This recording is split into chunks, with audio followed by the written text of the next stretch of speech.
Now, your exclusive local alert weather forecast from Central Oregon's news leader.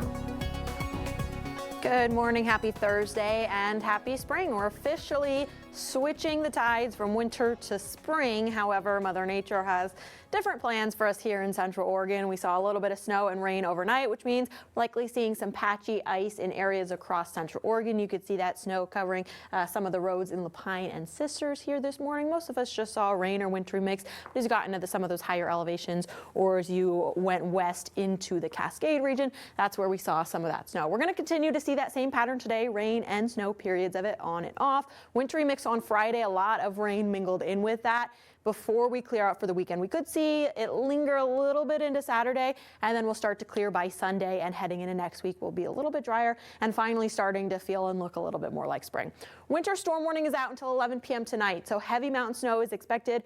That with some gusty winds that we're forecasting through the day today. That means travel impacts. You're going to have limited visibility. Use caution if you're traveling through those mountain passes today into the valley. Here in the high desert, 1 to 3 inches is likely in the Sun River Lapine, 1 to 2 there in Sisters. I think we'll be on the lower end of that spectrum, though. That's by the end of the day today. Here this morning, we're looking at mostly cloudy conditions. All those rain and snow showers that we saw a little bit overnight have moved out of the region. We're just seeing some light snow here across the Cascades and some rain in the valley, even an isolated storm or two pop up here and there along the coast moving into the I-5 corridor. We'll continue to see mountain snow, which is the majority of where our snow will fall today, along those Cascades and along our higher elevations. That's what I'm looking at, higher elevation rain and snow. You could see Paulina Peak as well as the Ochocos and our Cascades. That's where we're seeing a lot of that because that moisture just gets absorbed and eaten up by the Cascades here as it moves inland and doesn't quite make it over to us.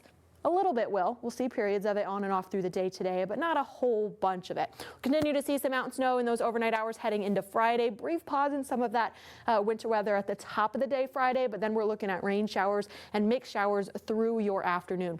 Here from the top of today to the end of the day today, about a ½ inch is what this model is predicting in Sun River and Lapine. I think that looks about right. And upwards of about 8 inches there, maybe at Santiam Pass and along the Cascades by the end of the day today. We are on the breezy side this morning, 15-mile-an-hour sustained winds in Redmond. Gusts are going to range from 20 to 25 miles an hour through the entire day and into those overnight hours as well. 36 from Bend heading north along 97 into Madras as well as Prineville this morning. Afternoon highs today are going to be in those 40s with a 47 as our high today in Bend. We'll see some periods of rain and snow through the day today. We do have a 38 just below there in Sun River, and starting to tip into the 50s in Warm Springs with a 50. And then lows tonight are going to drop down into the 20s and 30s once again. 39 in Warm Springs, 38 in Madras. We'll see a little bit more rain and snow as we head into the second half of our week, lingering into the weekend before we dry out and warm up by Sunday.